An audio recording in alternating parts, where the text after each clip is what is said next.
sign up for because it is stuff that I've been talking about since I announced my candidacy early in the spring.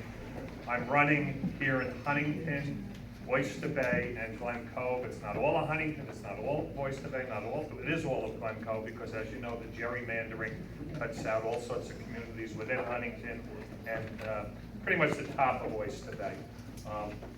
It's a big district. I'm running against Carl Marcelino. He's been there for 22 years. I'm not going to tell you about his record. If you're interested, look it up. Okay, but he's got one of the most reactionary records in the history of the state of New York. And so if you'd like to help us take back the Senate, I believe I'm one of the races that can really be won. The person was talking about the three-man in the room before.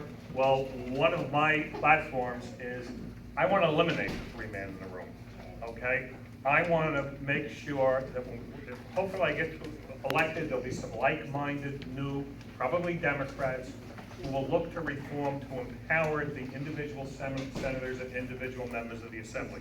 There is no reason why legislation that somebody submits shouldn't have the right to go to the floor, have a full debate, and allow it to be voted on. Similar, there is no reason why you have to have all the decisions, whether it's the budget or it's the end of the session, where they do all sorts of, wheeling and dealing. There's no reason why you can't deal with that up front early on and have full hearings about how much money is every school district proposed to get. What does this legislation mean? What does this mean to our communities? And what does this mean, to our kids, to our schools, etc. And I don't think we need the three-man in the room anymore. I think we can democratize the state legislature the way it should be.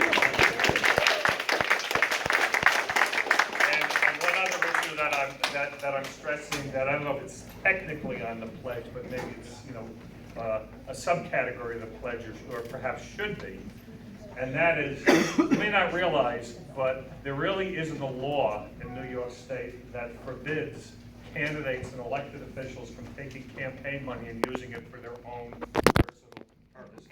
A couple of lines in the statute says you can't do it, but there's no key.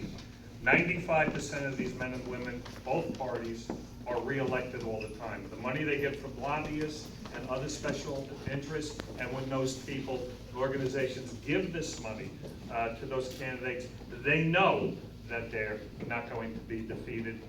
They're using the money to finance trips, to pay for cars, for fancy meals. And the reason I think this is really an important issue is because they're all reelected, everybody knows that.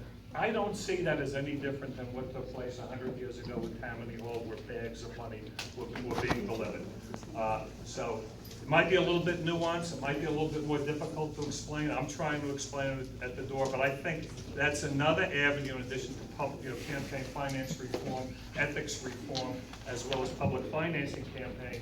It's another way we can get the money out of the system, and I think could make a difference. And this is Andrew Rockwell, who's here with me, and I have Andy Smith and Kevin Clemency, who are working with me. And if you want to sign up and join us, I would be most welcome. I'm dressed like this because I knock on doors 3-4 hours every night. I bring as many people as I can to go out and do it.